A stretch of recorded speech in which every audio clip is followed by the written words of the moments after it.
Hello, everyone. Welcome to our 100th AIM Sports Learn Fast webinar. We have a special guest today because it's the 100th.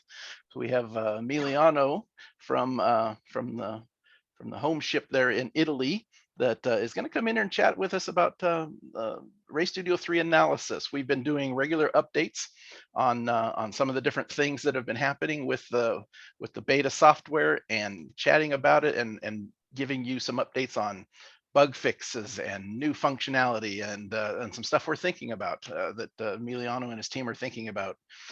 So this is the next one of those. We're pretty exciting to have our 100th webinar since we started these. It's been a lot of work by a lot of people, and I really do appreciate all their work, and I do appreciate all of you that watch them live and of course watching them later on YouTube. Certainly a lot of information that we're putting out, and I appreciate everything that everybody has done to make these things work. So it's been a good time, and I think very valuable for everybody. So with that, let's start talking a little bit about. Let's start off right off the bat, Emiliano. Let's introduce you and get everybody up to speed. I think a lot of folks do know who you are, but give us a little bit about you and what you've done, and then we'll jump into what we're going to talk about today. Hello, everybody. Thank you for being here, and thanks to AIM Sports for having me here. Thanks to Roger for reserving me the 100 100 webinar. That's because this year I will be soon 50, so it's a multiplier. It's a multiplier. So, there you go. Thinks like a programmer, even in his normal life, right? So yeah, absolutely, yes. Yeah, my career is pretty simple. I graduated in 2000 as a mechanical engineer.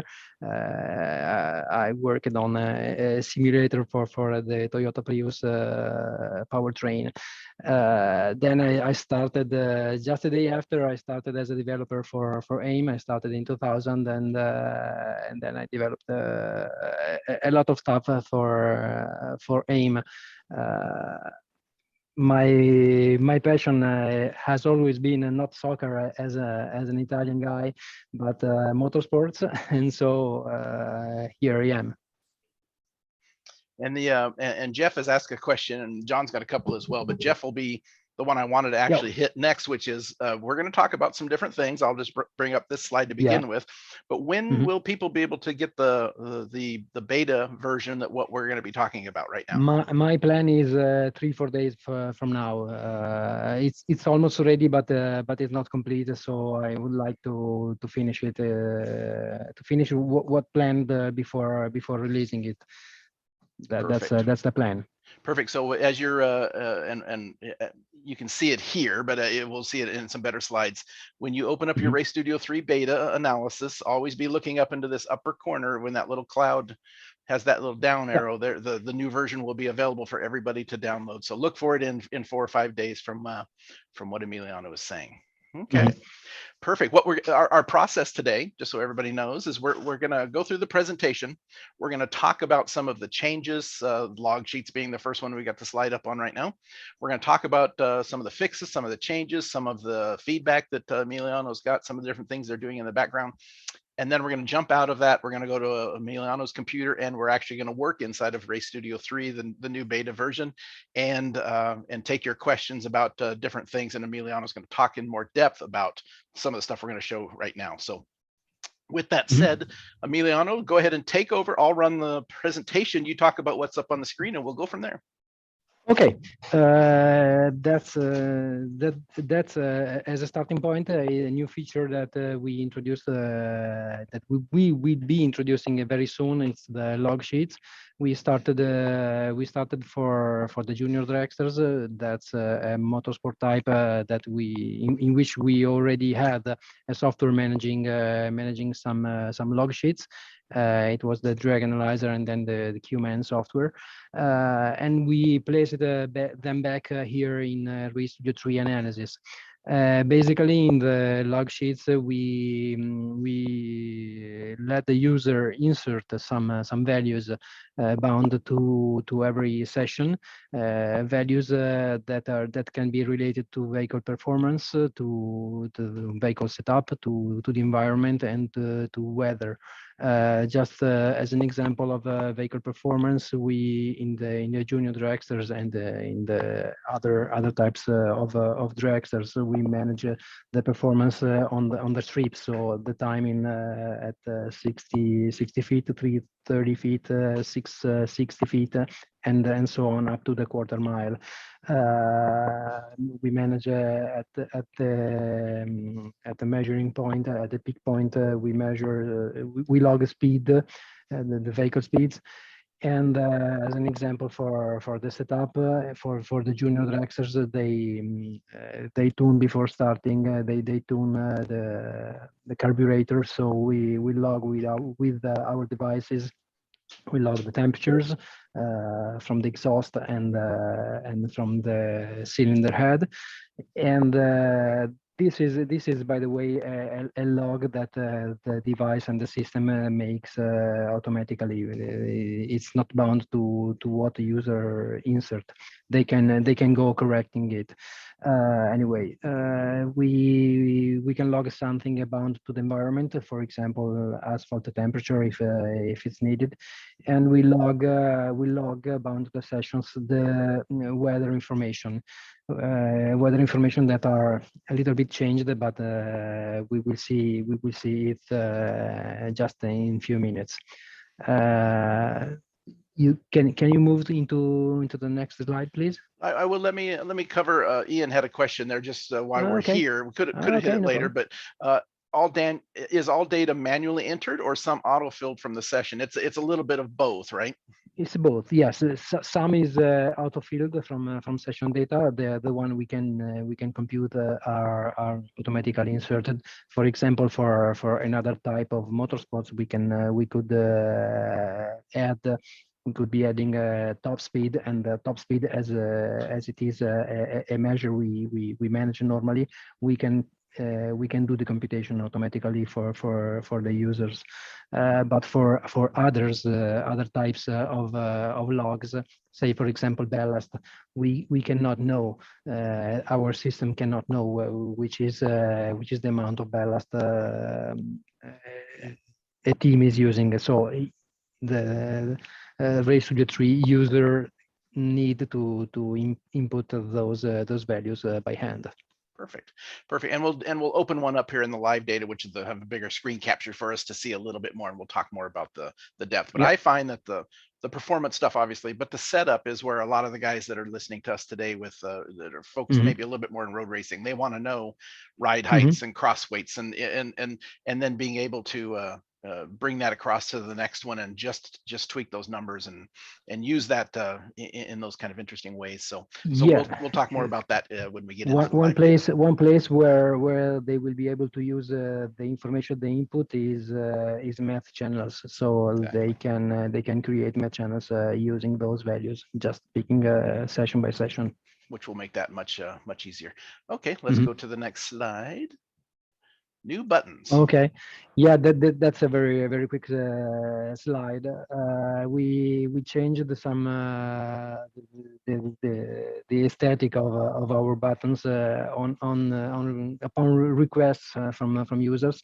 And speaking about buttons, I've been adding for every single view into the software. I'm adding some buttons as accelerators for the most used commands for the specific view. It's the case of line sights, for example, line sights or dot sights into the time and distance plot. In the histograms, the using of bars, lines, if you want the histogram in vertical, horizontally, and all the most common, the most used commands for every single view. we can go to into the next slide. I'll be showing those comments just in a few seconds. Um, there's a thing that maybe someone already noticed. It's the import of track maps. We received some kind of complaints about the Ray Studio 3 importing automatically data. There have been cases in which some persons were looking at data, and an automatic refresh of the imported track maps, either in the analysis part or in the track parts, was considered not okay. So we took that feedback, and we took the opportunity to increase a little bit the usability and the consistency of the database, mostly to avoid one operation that was importing new downloaded tracks while importing data, and so we separated the comments, so users can now choose when to import tracks from AIM server, and that's the menu that allow you into this operation. You can decide a warning icon. The red warning icon is telling you that new tracks are available, and you can decide to import those tracks, to turn off the warning, so you will not be informed anymore about the availability of the tracks. And instead, you can choose to leave the warning as is and to show the track manager window. This brings me into a new thing that it's offering only the new the new installer of the Ray Studio 3. I mean, a person who just installed Ray Studio 3. The track maps are no more shipped with the Ray Studio 3 installers. This is true since a lot of time now, but we noticed that someone just tried to use the track maps while they were being downloaded, resulting in some malfunction of the software. So we are going to forbid this operation. The Ray Studio 3 will not allow you into the analysis part or into the tracks part until you do not download the database as a starting point. This will be in the future. It will happen soon, but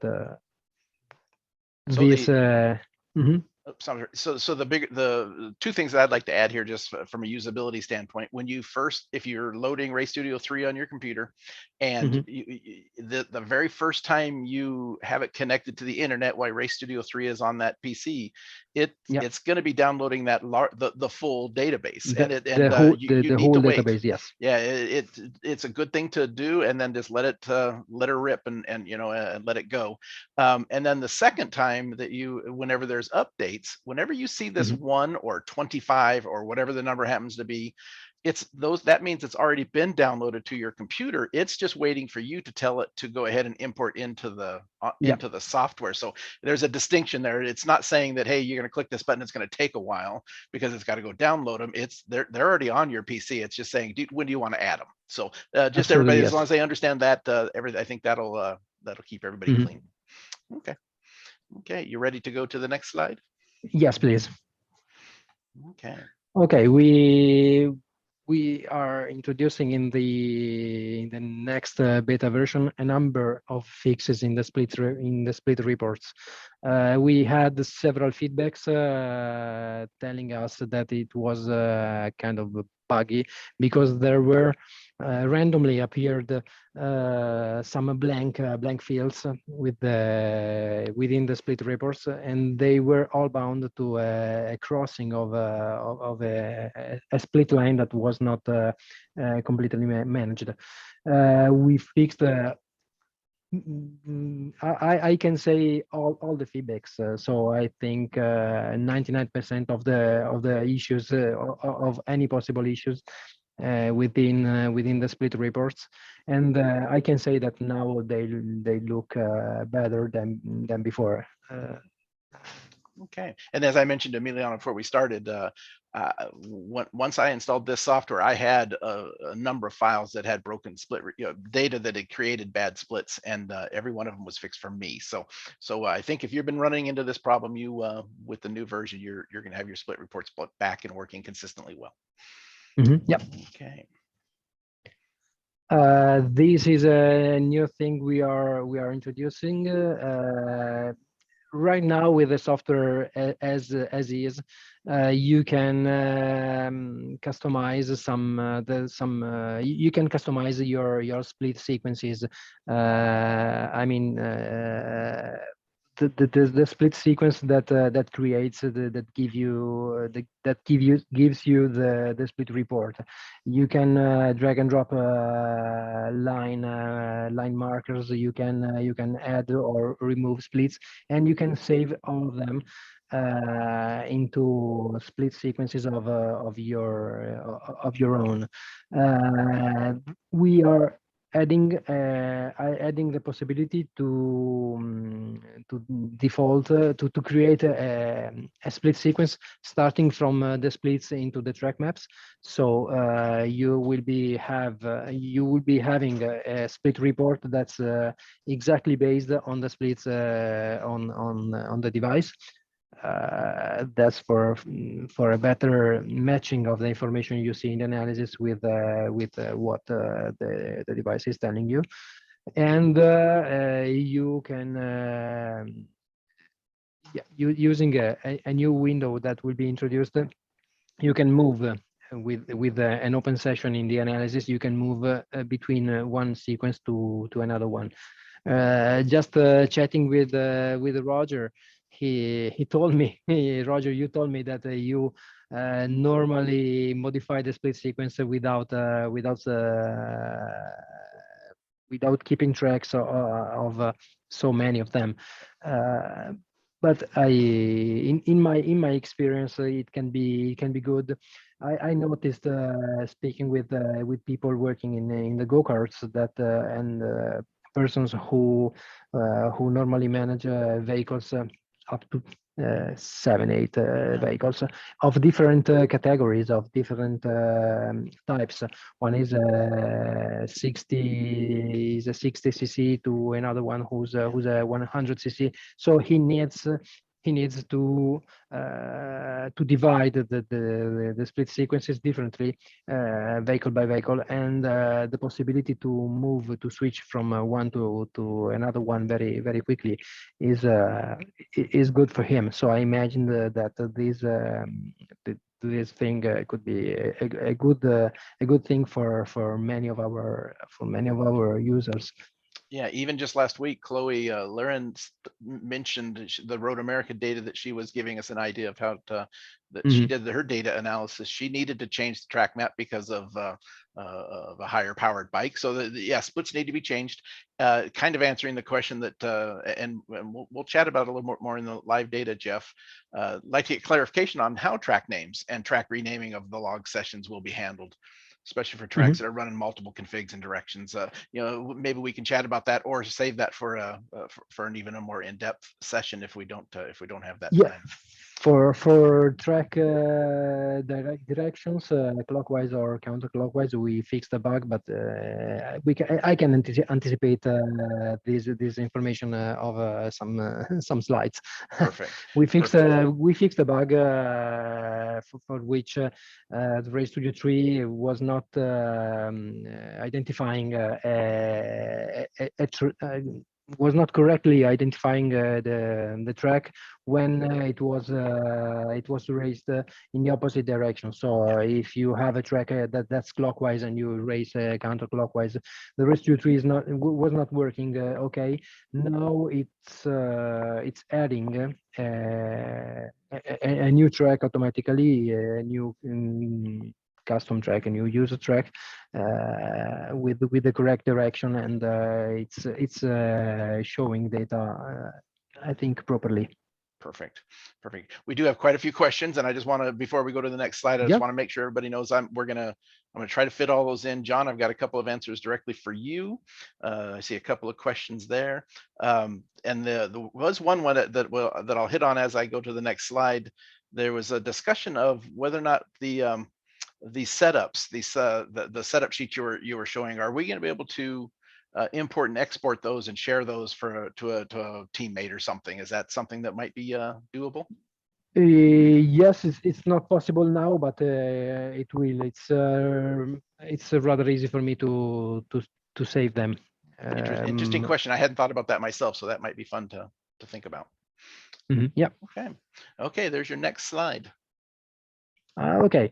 Yeah. Also, this is rather quick. I think we found, thanks to a huge number of feedbacks from people. I think we found we fixed a lot of problems and small issues within the data engine, and now I'm rather confident I can say that we can find the perfect match between a sample and where it is placed on the map or in the video. It's I'm confident we did a good job on this. So this this is a slide just to tell everybody I'm proud of my colleagues. Absolutely. And looking forward to everybody downloading the new version and trying it out and see how smooth and powerful and and that balance of what you guys have built. So yeah, looking forward to that. Okay. Yeah. This is a question that we get, me as a support guy, and you certainly are getting it. Videos that don't connect, or what, with the data, and or what's the basic process? And let's answer this question here, and then maybe it can solve some problems. Absolutely, I'm getting this question roughly 3 times per week, with peaks of 6 times per week. In most cases now, when I mean, in most cases there is something missing in the import process. I found myself explaining that both XRK, so both data and the video, the MOV files, need to be imported into the data engine.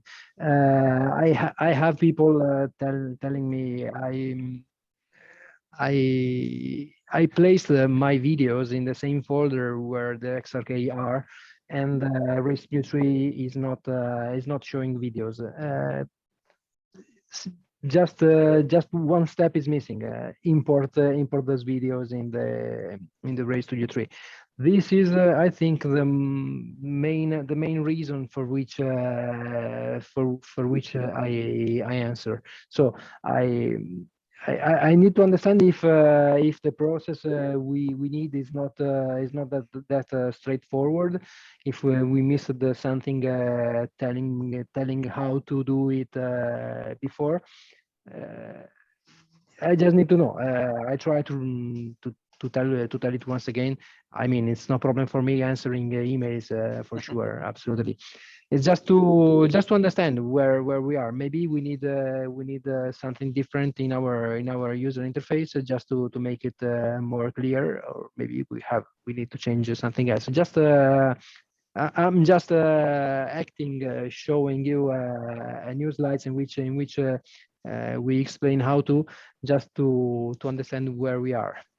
So I'm telling you here two ways in which you can import data. The first one is to click on the cogwheel wheel, yeah, right there in the software, choose the import menu, and select XRK, both XRK and MOV files. You can do it also in different times. So you can import today. You can import your XRK file, and tomorrow when you get them, you can import the MOV files, or vice versa. Is no problem.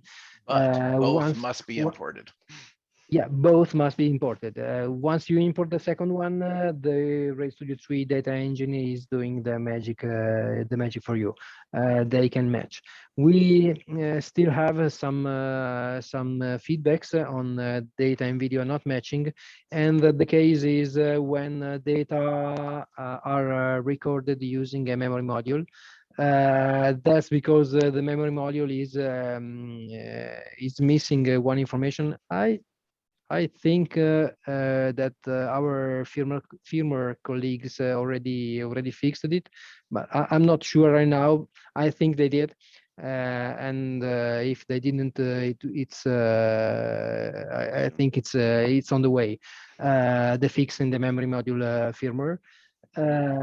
So from the fix on, they will do the magic will happen also for the data files from the memory module, and we are introducing not now, but it's pretty easy to do it in the days after. A command into the database interface for which the data engine can match two existing sessions. Two existing data and video. Also, in the same case, they need to be recorded with SmartICAM and the memory module in the same CAN network. That's a thing that need to happen. We cannot match two sessions, one video session and one XRK session, if they are not made on the same CAN network. Yeah. If a SmartICAM and the device are not connected, yes. The second way to import data and video, it's I'm showing it here because I've seen that it results in being hidden to many people. You can just drag and drop from Windows Explorer to the main database list, and Ray Studio will start the import process automatically without. I think it's the quicker way. Yeah, Yeah, very handy. Yes, very handy. Jeff mentions in the chat that he's got that problem with the memory module. Jeff will Emiliano will probably, yeah, exactly. Emiliano will probably check with his firmware colleagues, and let's get back with you directly with an update on when that might be happening. The other thing that I had seen in the past was that had kind of broken that process is if they had a SmartICAM that had super old firmware. So if you're doing this and you want everything to work well, just make sure your firmwares are updated. It's good practice always, but make sure your firmware on your SmartICAM and your AIM device are current and up to date, and then a lot of those problems will go away, and then we can do these processes that we're showing in the presentation right now. Anyway, we have to say that pretty old firmware is really old, because exactly. Yeah, metadata into the MOV files are there since I think 3 years at least. Yeah. But I have run into that. I'll bet you 6 or 7 times in the last couple of months where folks didn't work, and then when I checked, it was just super old firmware. So everybody just update your SmartICAM firmwares, especially, and typically everybody's already updating their data logger firmware. So okay, let's go to the next slide. Let's talk a little bit about the download process and what happens in the background. Yeah, it's another thing I'm placing here into a webinar because I'm getting a lot of inquiries about the download process. The download process is made of three phases. In the first one, the XRK files are copied from the device to the PC. In the second phase, this RS3 software is parsing the XRK file, and in the third phase, the RS3 is transforming the XRK file just parsed into different outputs. One can be the RK file, another one can be the database, the RaceView3 database, and other formats can be the KML from Google, the CSV file, the MATLAB diagram, and all one of all the possible outputs we have introduced in the last years. These operations, in case you get any, I'm not seeing that many in the recent weeks, but sometimes happens. If you get an error message in the download phase, the first thing you need to do is to understand which is the phase in which you get the error.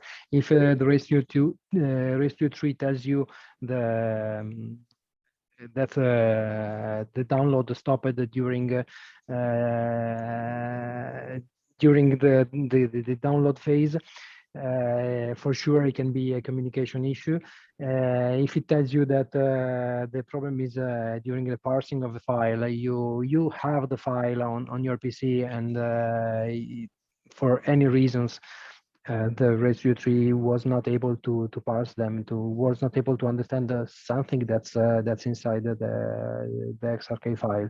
In that case, just drop an email to us with the XRK file, and we normally, I think 99% of the cases, we can recover data.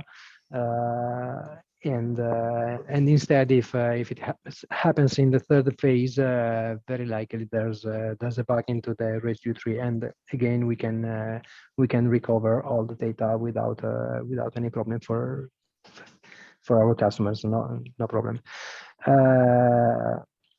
That's in a few words what happens during the download. We can move to the next slide, please. Okay.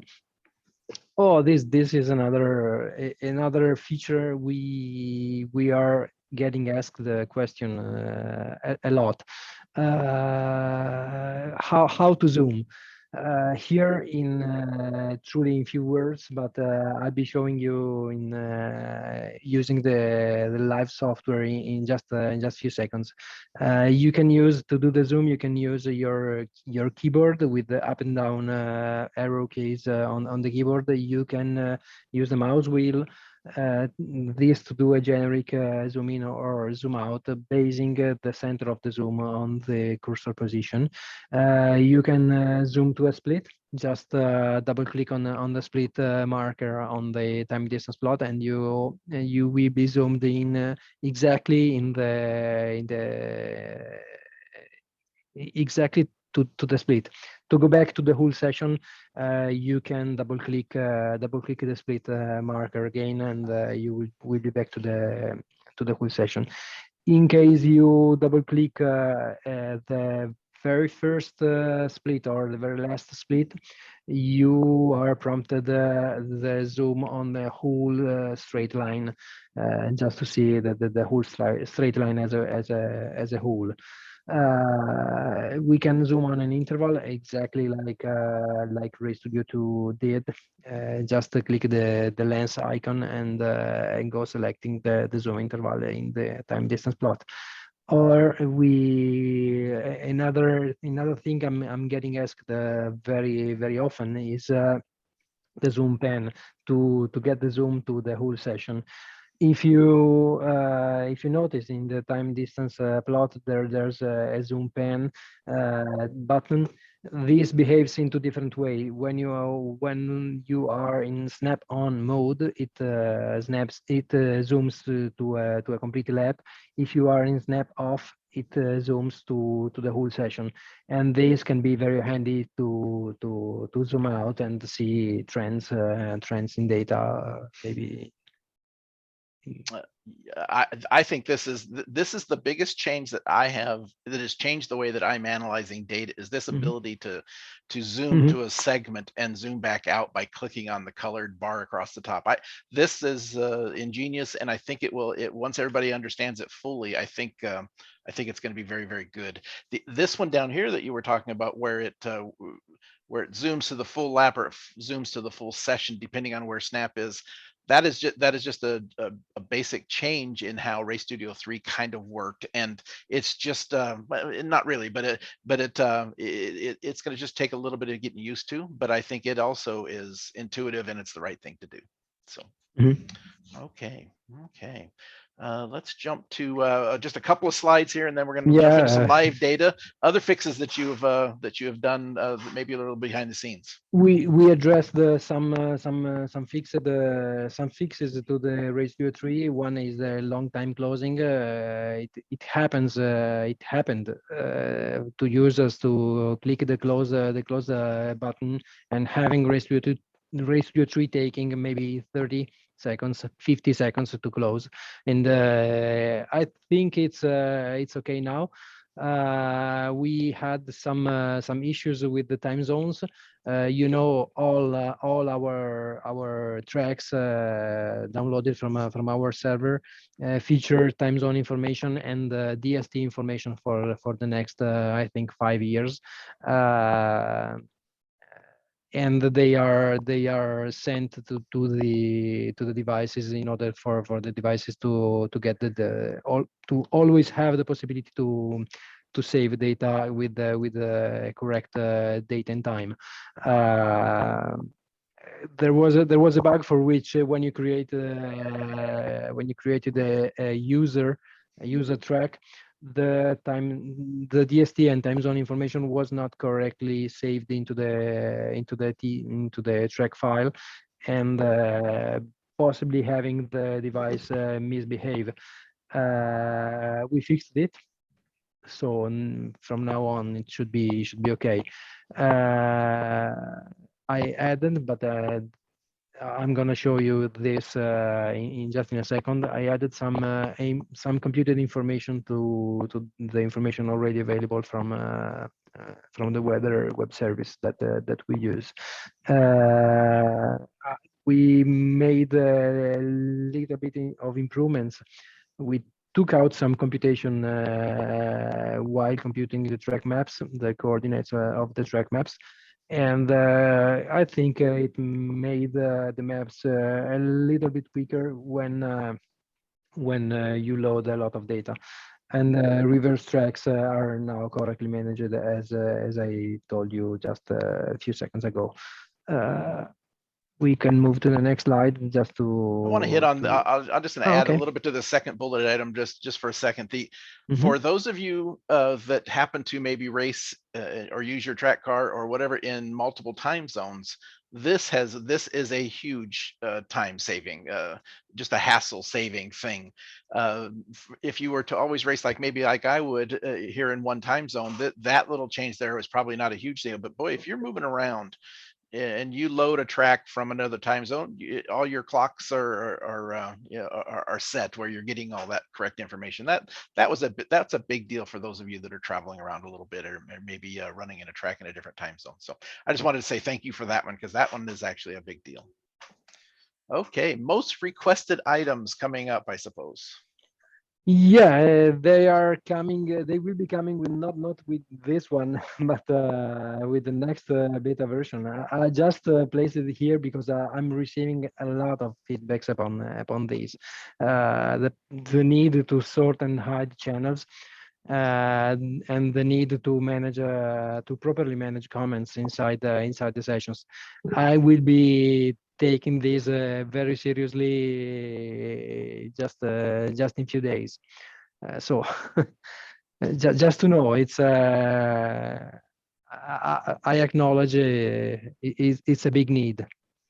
And continue when you have new, for those everybody that's listening either later on YouTube or here live, make sure if you have some requested things that you some functionality or some things, make sure you put it together. And software@sportline.com is the email address. I'll have it at the end so you can see it and grab it. But those are important things as to give them ideas of what needs to be worked on when this sort hide channels. He might be getting beat up by me quite a bit on that one. So but I'm glad to see maybe it's other people too. But I know I have talked to Emiliano about that one. It's a big times. request. My apologies. I really do apologize for not managing it till now. But well, maybe my secret email campaign globally has maybe is working. No, I'm just joking. Perfect. I'm glad to hear that. So these are some of the ones that are coming, and make sure that again, this is beta software, and they're working on functionality, of course, fixes and everything. So let everybody know what you're interested in. There's a lot in the chat right now, and there's some in the question and answer about some things that we'll get to as many as we can here when we jump over to live data as well. But we'll review those and get those to you, Emiliano. Okay. Something kind of behind the scenes a little bit, but maybe you can just touch on this real quick. Yeah, just very quick on this. We all our software are digitally signed as AIM, and in the last days we went issuing a new certificate. We had a new certificate, and they told us because certificates need to be updated every a maximum time of 3 years. So we had a new one, and they told us it should have taken 6 to 12 days to spread globally the new certificate, because it's the certificate is placed on servers worldwide. So it should be working now, but as we got a couple of complaints about Windows telling the users that the software was not made by a signed company, by any specific company.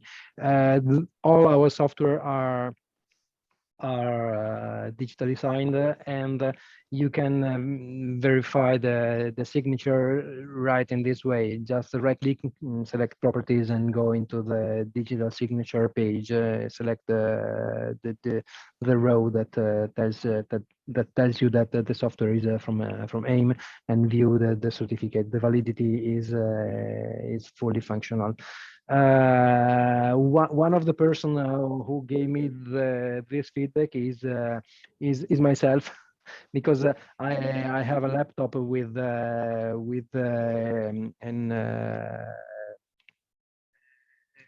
how you say when you finish working with a no more working antivirus. And it tells me the antivirus stopped downloading the certificates from the world servers, and so it tells me that my software is not properly signed. The irony of all of that, right? My case was not the only one, so I'm telling everybody where they can find it and how to do. Perfect. Yeah, we can. I think this is the last slides, and the last slide, and we can move to live data, just to give you a demonstration of what we introduced. Okay, I'm going to stop sharing mine now. Emiliano is going to start that. And while you're logging that on, Emiliano, I'm going to couple things. I think and I got this note from a number of people before we got to episode 100 here today. I think we're going to go a little bit long. Everybody was saying let's go 2 hours for episode number 100. We're not going to do that, but we might go a little bit long. And if I hope that's not a problem for some folks, just looking at the clock and knowing what we kind of wanted to chat about, we might go a few minutes long. Apologize for that ahead of time, or hope you guys enjoy it. We are gonna dive into the Race Studio 3 a bit, so keep that in mind. I'm not quick while in exposing my words.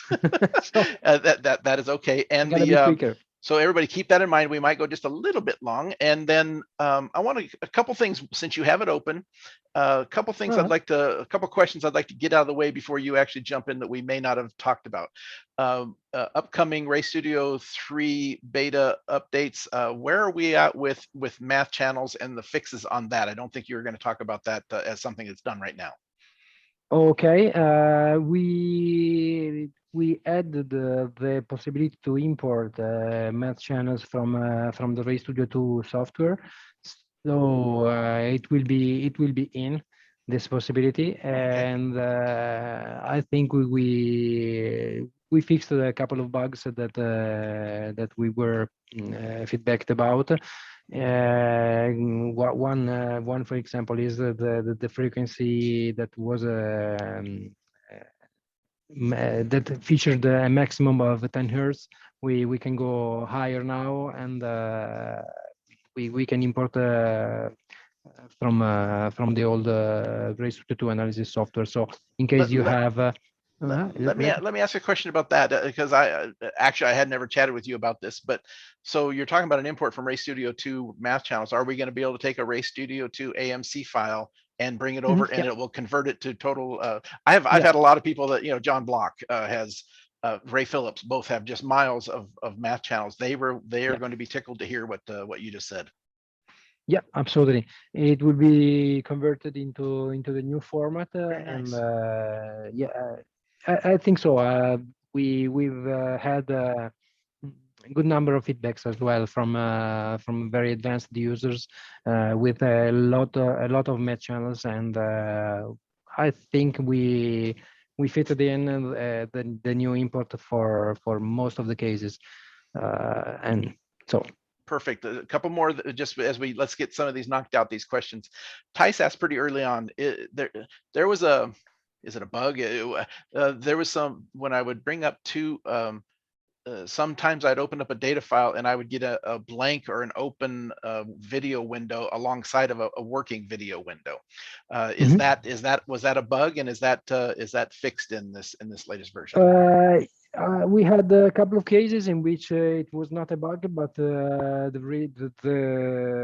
data was truly bound to videos, but the two videos were one at the beginning and one at the end of the sessions. So a physical session made by the car was featuring two videos and one XRK file. So in that case, we opened two windows, and I think I can tweak it not to do it anymore. And in one other case, I think it was a bug, and I remember another feedback on this, but I think now it was a bug, and we fixed it. And just so everybody understands fully, the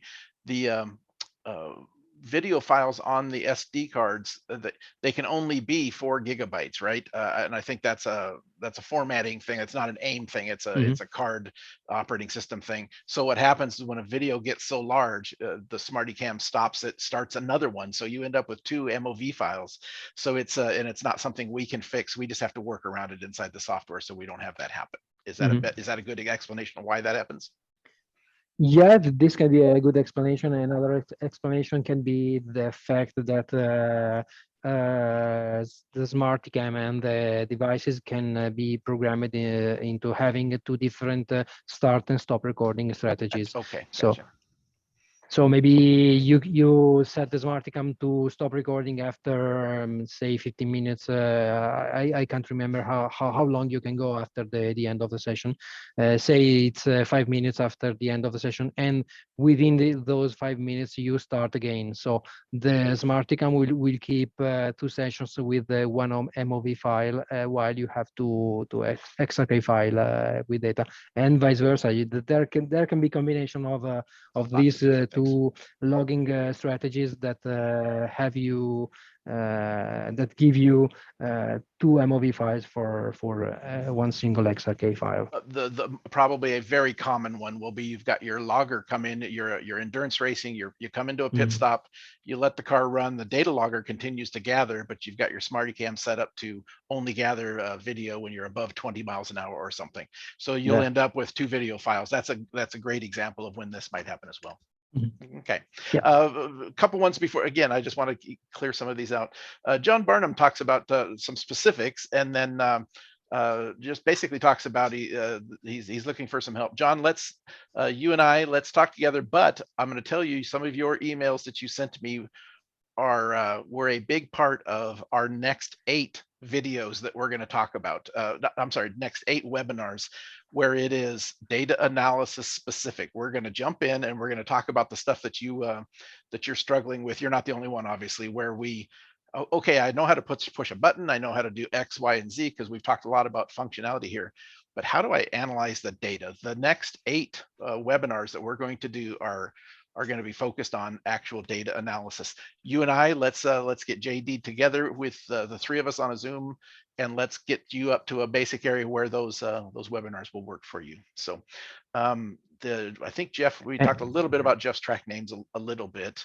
Brian asks a space for wing angle, open wheel shock setups, part of those logging, those setup sheets that we talked about. There's going to be a lot of virtually anything you want, and I think user definable areas you can plug in as well, right, Emiliano? On user setup sheets. Yeah. At the moment, as the first version, we will have only items chosen by ourselves, but the plan of letting users choose those their own profile, their own parameters to be saved is absolutely in. Okay, perfect. Jeff talks about I think we've got it. I think we've kind of already hit on. I'd love to get some clarification on how track names and track renaming of log sessions. So renaming a track based inside of a log session will be handled, especially that tracks are running multiple configurations. So you went out there, you loaded configuration A, and you had a chicane that you didn't realize you had. Yeah. I tell you the difficult part of this track name and some track information are saved directly into the XRK file. Once we import those information into the database, we can modify everything into the database. So if we rename a track, the next time, if we or the user renames a track, from now on, all your sessions will be showing the new track name, but inside the XRK file, the track information are those that were logged during the session. So for us, modifying the XRK file, it's a little bit. It's not difficult, but we can do it carefully. So if you export the session, we need to be sure that the information that it's into the database are also written into the XRK file before being read from another PC into another database. Yeah, it's the bit of a difficulty is to sync all those information, but it's a thing we can handle. Just to answer John had another question. I read how to export data from our RS3 database. I can offer two strategies. The first one is the export button here. You just select a session, and here on the top there's a button with a right word arrow, and that's the export. This button allows you into a functionality that's exactly the same as a RayStudio 2 analysis. You just need to select the folder in which you want to export your sessions, and you will be having an export exactly like before.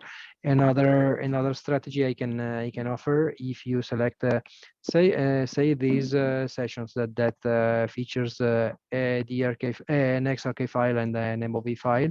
If you go on the rightmost icon here in the preview panel, you will see this small folder, and okay, it's gonna be open on the other monitor. Nope, it So showed up. You're good. okay, and these are you see I did it on the sessions that's made of an XRK and a DRK. You're prompted two different Windows Explorer windows. Um, the first one with the MOV, and the file is already selected. It's pre-selected for you, and the same is true for the XRK file. These are the XRK, and this is the MOV file of the sessions you selected. So The interesting thing about that was it opened up two Explorer windows because you had the MOV and the XRK were in two different locations on your PC. If they were in the same folder, it would have opened just one, and both of them would have been highlighted. So very handy, yes. very handy feature. I've used that a lot, and I like it. Mm-hmm. And here we feature also a replication for the export that is the same as this one. You can export the file in the same way. Okay, perfect. Okay, I do see a lot of questions here about track maps. Maybe we put together another presentation which even digs a little bit deeper. The one though that I think I would like to talk about, because it's GPS lap insert. We all became so used to using that in RayStudio 2, and there's not that functionality itself here. And the reason is because, and you explained it a little bit better, but as you bring the data in, it's looking at that track map and it's cutting that start finish line at the track map that's loaded into your track database, right? So no reason to use a GPS lap insert, because it's basically doing it every time you open up the data file. Every time you import the data into the database. Imports, I'm sorry. Every time you import, we are doing the lap insert automatically. All the laps you see are those by the lap insert. So every time you open two files, two sessions into a same track, the start finish line will be shared. So there will be no alignment problem anymore. Right. Very interesting. So you could grab a data file from a buddy that had maybe used a different start finish line, but when you open them both up, GPS lap insert is automatically done. Yep. Okay, perfect. That's what's happening. Perfect. So, okay. B Mills talks, can users define, answers the same, but can users define start finish lines and load those tracks to the device and be used correctly by the device and RayStudio 3? The RayStudio 3 we just talked about, where it's going to use that. The device, of course, you'll have to move that file onto the device, obviously. Yeah, at the moment, we RayStudio 3 can use the tracks that you define in the track database. You can add your own tracks and use them for the devices and for the RayStudio 3. In a future release, we will be adding the possibility to create a new track starting from data. So we close the loop. You will be analyzing data, and you will be able to create a track out of your data, and then to send the track to your devices. This feature will not be in the next beta, but it's for sure a thing we are working on. Perfect. And we in the karting world, we have a lot of folks that don't actually even load, or maybe don't have the track on their database. We've got a function there that it automatically generates a start finish line when they go out into the track. And now when they go ahead and download the data and import it into the database, if that track is there, of course, it's going to regenerate it back to the start finish line, not the arbitrary one that was created. What happens if they bring it into the database and there is not a track in the database that matches the location they just ran. Yeah, at the moment we show no track available for those data, but the work we are trying to complete is to automatically create a new track for them. So exactly like we do when we have a reverse track situation. Okay. We create a new one and a new one for them, and the registry tree we will be using that one. Okay, perfect. I think Tice, I don't think there is a document that talks about Tice asks a question in the question and answer. Yeah, I read roadmap it. for that. I don't think we have that, so I just wanted to make sure we covered that so for those watching later on That's the YouTube general video. idea. Yeah, that's the general ideas that we are trying to implement, but we are not doing a detailed plan Perfect. on what we are working on. We had a lot of questions there, and I appreciate you taking allowing me to knock some of those out, Emiliano. I wanted to be able to focus on what you showing us a few new things in the software.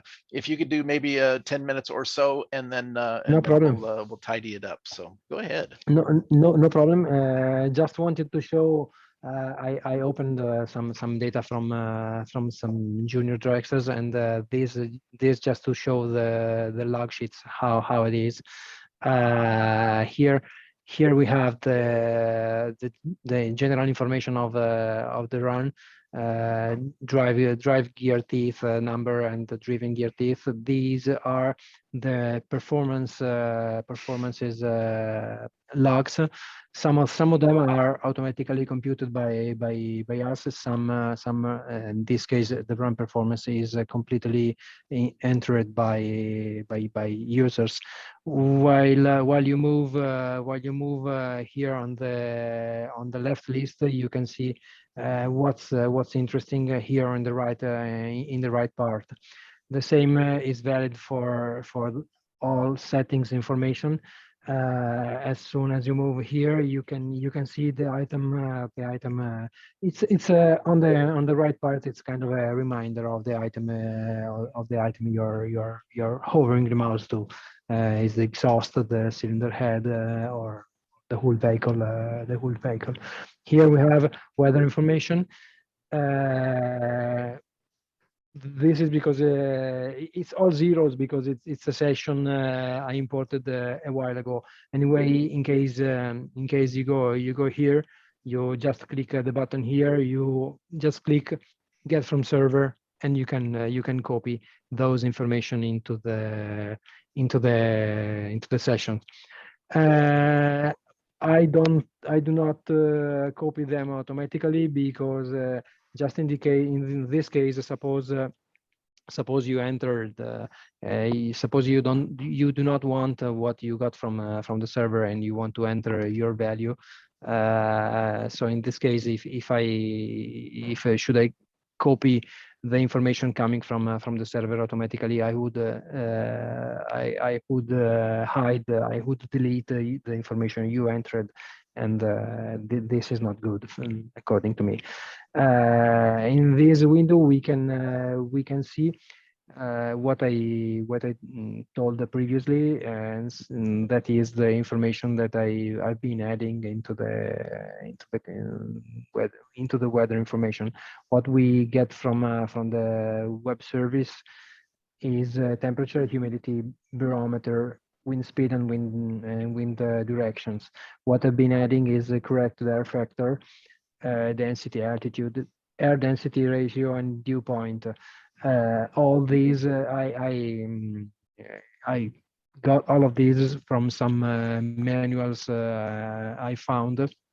I'm pretty sure they are okay. It's that they have been taken by some scientific works I found on the web. In case anyone wants something more or something different, just drop us an email, and we can consider it. Basically, these are all data that can let you understand which is the proper calibration you need for your vehicle according to temperature and pressure of air. I mean, when pressure is higher, you have more oxygen, you have more air into the engine. So I think you will be needing more fuel according to what what's the working point you want to aim at for your engine. Anyway, these are the weather conditions. What else would like to show you? I promise I would have shown the working of the buttons I've been adding. These for the time distance plot, you can choose which are the dot sides or the line sides. And I think a good I think I received a good hint from some friends. And if you just control click these buttons, I mean, if you click normally, you are prompted a menu in which you can choose what you want. But if you control click these, you can quickly switch from a pure line to pure dots, and that can be important. It's a request we had one of the last webinars, the possibility to show dots in the time distance plot, as well as in the scatter plot, or all other all our all our views. And I think this is a rather quick way to do what we've been asked for. I did not know about the control click, so that's I love it. It's I the get to same learn stuff. for yeah, Yeah. it's the same for the scatter plot. And I mean, let me take the histograms. For the histograms, I've been adding the possibility to move from number of points into the bar, or percentage or time. Number of points, it's a recent addition to our software. We were not featuring it before, and we added it recently. Here you can with these buttons you can customize how the histogram is done. If you want it horizontally, vertical, all the most common way to show the histogram. I never histograms.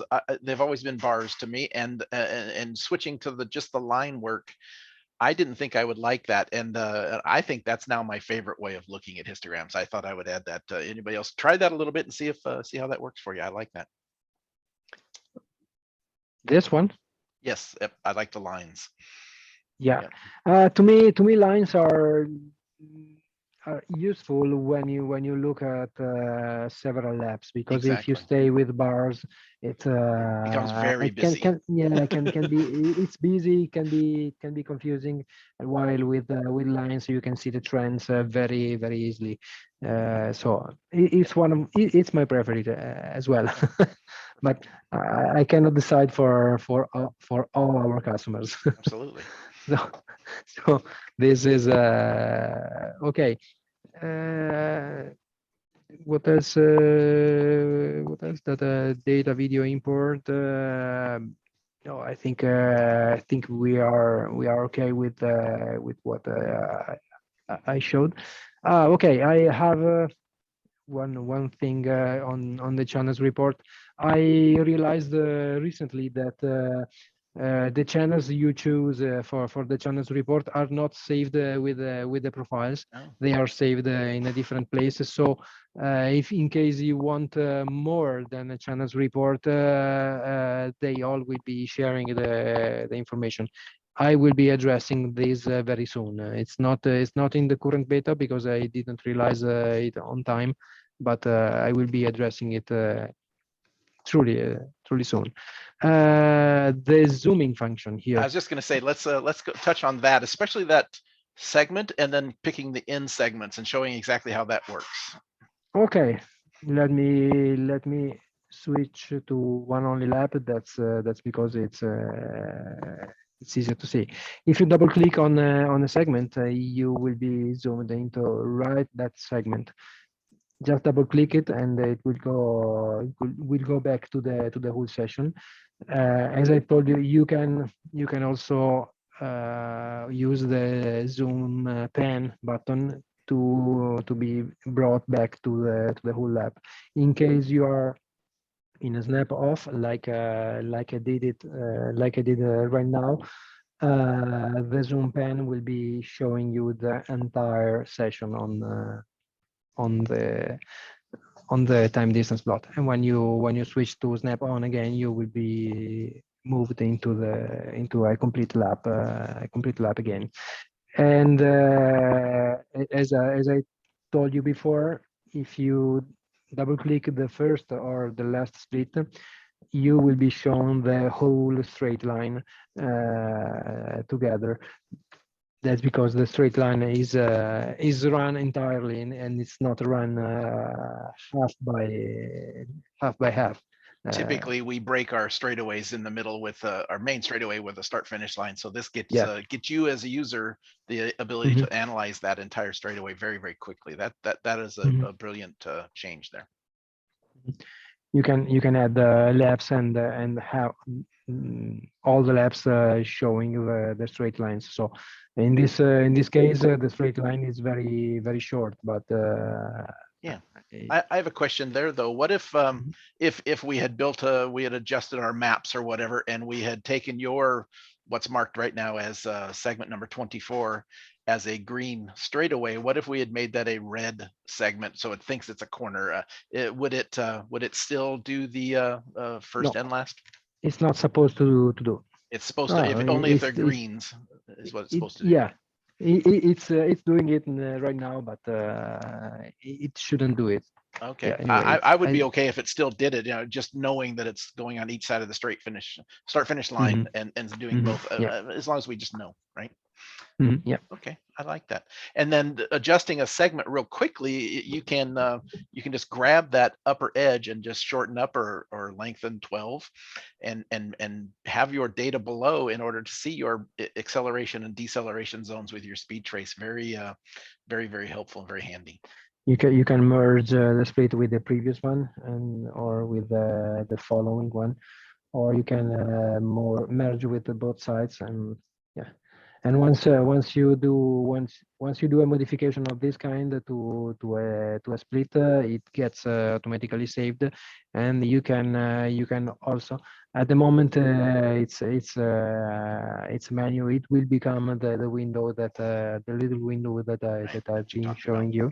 Okay. Yeah, and you can save the sequence with another name to be able to use it in a second time. So you can get modifying your sequence to adapt to another vehicle or to another thing you want to study, and you can switch from different sequences you saved. This way with the menu, it's kind of cumbersome to understand what to do. But with a graphic window, I think it would be easier to see what I think so too. what is needed for. And you can export those or import others. So let's say you've created some and you want to share one with your friend, your teammate. Absolutely. You can send them over there. They can grab them, and now everybody's using the same segments. Yeah. You're calling them sequences, but in old Race Studio 2 technology, it would be saving of an MP file or a track map file. So. Yeah, absolutely, yes. You can also rename. You can rename a split to give it a number, a name that's more intuitive for maybe the racer, and those names will be saved as well with the sequence. Yeah. And then the other thing that's happening while you're doing that here, you've got other tabs open, and you've got some maybe as soon as you go to another area, that AAA will be part of that, that scatter plot or whatever. Yeah, whatever. Also, let me Also here in the let's remove the 5 red, and you go to the split As times soon as you report, go there, and it's already been it's updated. it's All the instantly. numbers are done. Everything is ready to go, and it's off and running. So very, very Yeah. powerful. Yeah, I think so. Yes. You can also show the splits on the map here,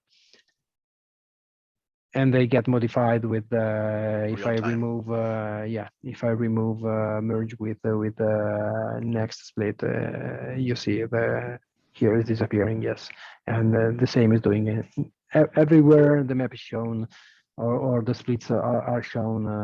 It will be adapting immediately. Perfect. Perfect. And one of what Matt Romanowski, who is getting a lot of they're having a lot of fun in our live chat talking about this is some of Matt's data from Washington. This data is available for those of you that are in here live. The link is in the chat.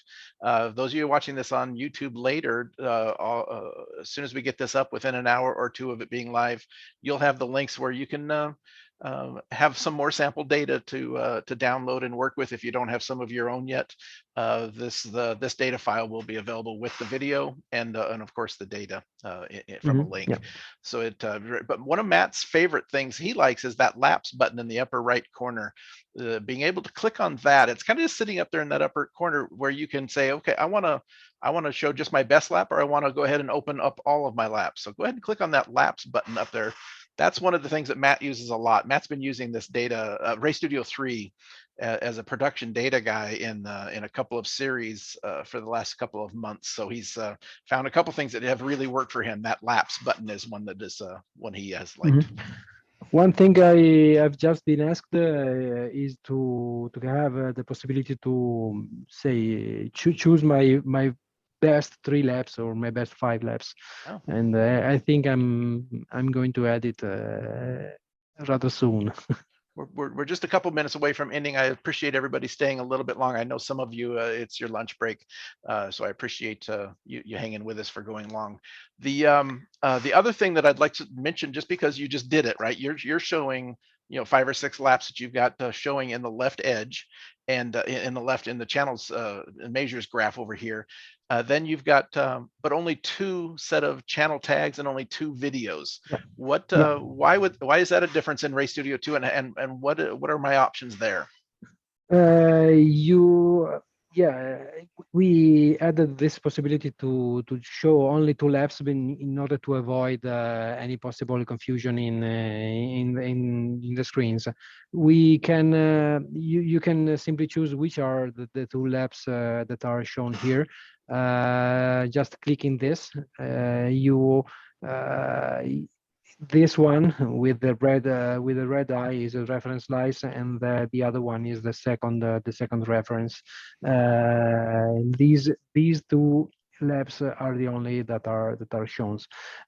So when you want to, as long as you select a new lab, the last selected will go disappearing. So if I click this one will be the new reference, and the current second reference will disappear. So if I click this will be the new reference, and the previous lab of reference will be the second one. So that's the way that you can change those pretty quickly. But the reason you don't do it is because we're opening data sets sometimes of 40 or 50 laps, and it would overwhelm a lot of PCs just by and screen size. And so there was some discussion of how many should we allow, and 2 was selected as the default, but we can actually turn it up to 4 if you really want to, right? Yeah, we can, and it's done this way at the moment. You click on the option button, and you can move these up to 4, and the software it should be adapting into 4. Okay. 4 windows. You select there you go. A maximum of 4, but you can see here that it gets already almost too busy already. So I think your little eyeballs over on the left, I think having it at 2 has found what I have found in my analysis, that 2 ends up being probably the right number, and then being able to select the 2 that you want to switch to really quickly with those buttons over in the measures and laps toolbar is really the right way to do it. I think you've done a good job. I think so. Yes. Thank you. Thank you for the hints. And all good. Roger, will you extend to webinar number 200? We're not going to continue to run until then, but today at least. But I did recently extend the number of webinars, and you should have all gotten an email on that. Well, at least a couple of months worth. We'll see where it continues to go. We'll be doing that. A couple things just as we're kind of closing it up, Emiliano. I don't want to overstay our welcome here. Brian talks about on the sheets. I know you. It was a drag race car, but more info on the setup sheets. Maybe he just wants some more in the future. Tire pressures before and after, tire temps before and after. A couple of his examples. I think you touched on that a little bit where when you convert that from a dragster to a road racing scenario or or other things, you have more, and then there'll be some user-defined ability in there as well eventually. Yeah, it's pretty easy for us to add a new item, and so we will start with the default set, and we will be extending it very soon. Andy asked the question, how fast of a drag car is that valid for? It was during the setup sheets in the junior dragster. It's just numbers. So my guess, it does not matter at all, right? Put it as fast as you can go. Yep, absolutely. Even faster than your drag car, Andy. So I think we'll be okay. No, the interesting stuff. Anything else you would like to kind of show before we start to No, I think I think I'm okay, and thank you. I thank you all for the patience. I hope that everybody has a chance that, there is just such limited time when we actually get into this, and we've gone 20 minutes long, but there is so much to show, and we really wanted to talk about some of the things that have been tweaked. Just a reminder to everybody that up here in that upper right corner, you see the little cloud with the down arrow. That is going to have Ray Studio 3 beta. Emiliano says probably by the end of the week, 4 or 5 days, probably Friday, maybe Saturday, you should see an update where all of the changes that he discussed earlier will be included in the new beta version. So keep that in mind. Keep your eyes open and looking for that. Hopefully it'll be out soon. Okay, I'm going to, let's see, I need to share my screen to get back. Let's see. Let me grab that away from you and let me share my screen. Perfect. There we go. Oops, I had you on there. There we go. We did the live Ray Studio 3 demonstration. I think we got through most of the questions. I appreciate the questions, guys. It's always good. This video, as well as all the rest of ours, we're up to 165 videos up on our YouTube site. Those are this one will join it and be up there within an hour or so. Number 100 of our Learn Fast webinars. Been a great run. Looking forward to even more here in the near future. We're a customer support company that happens to sell racing electronics, one of my favorite lines. And boy, if you're out there at the racetracks, and we got people all over the country, all of our guys, our AIM techs are just running like crazy, and we're doing the best we can to be out there with you on the track. But if you can't, you don't see us there, or you're at a race where we weren't able to make it to, give us a call, 800-718-9090, or to tie it together with the Ray Studio 3 beta discussion we're having. If you have a email, a question that you have about this particular software, I'm going to give you a specific email address for the Ray Studio 3 beta questions here in just a moment. Make sure that I love to answer them. I try to do the best I can, but with the beta side, it's better to, if you want to include me, that's fine, but always include software@aimsportline.com. That's our best bet on while we're working through learning and fine tuning this software. So what are we going to do next week? Well, here I mentioned earlier that we're going to start probably the next 8 or so of our next webinars are going to be 100% focused on data analysis. Not how to. There will be some of this, but some of that. Do I push this button to make this happen, or whatever it happens to be? But it's really going to be around. We've got a data file. We've got we see an area of improvement, either in the driver or the vehicle health, whatever it happens to be. We talk about the changes that were made, and then we open up a file that happened on the very next session, and we walk through this data analysis process. That's what our next set of webinars is going to be about. But we wanted to start with one to begin with, which is the basics, getting your AIM Sports data from the logger to the analysis. We're gonna start off with I'll have a data file on a logger here. We're going to talk about how to download it, maybe a quick discussion of some of those settings, walking it through, importing the data into Race Studio, and answer some of those questions. And so we can we have some folks that are always new to getting our hardware and getting our software. And what I really wanted in this expected set of analysis webinars we're going to do, I wanted to have one where we could get the people up to that point and be able to send the link out and say, okay, here's how you download your data. So we're going to do one of those first. I've chatted with a couple people, but I may or may not have a co-host for this one, but to be determined. We'll see if I can rope somebody into joining me and helping me walk through this process. We'll see how that works out. But Tuesday, July 6th, we will have that video and that webinar where we'll talk about some of the basics of getting your data from your logger and onto your computer. So that will be what we do next. Okay. Contact information. This is where I talked about it. There's the AIM Sportline software at aimsportline.com, where Emiliano reads all of those emails, plus the rest of the software team. If you have any questions about Race Studio 3 analysis, those include me. I enjoy it. I'd love to help everybody, but we need to keep them involved as well, because they're making all the tweaks and the changes in the background. So that's the contact information for anything regarding Race Studio 3 analysis. I appreciate everybody being here. I appreciate Emiliano taking some extra time to put together, taking away from his programming time and coming in here to do a quick little demo on this. Appreciate it very much. Emiliano, anything else you'd like to add as we're kind of closing this one down? As usual, I would like to express a big thank you to you all for having me here and for listening to me. No, it's our pleasure and something that we enjoy very much. So appreciate everybody coming. Thank you all. We're gonna end this one now. Look forward to seeing you all in a week when we start our data analysis sub-series of data of our webinars. It's going to be a good time. So thank you everybody for being here. Look forward to seeing you all next week. Talk to you guys soon.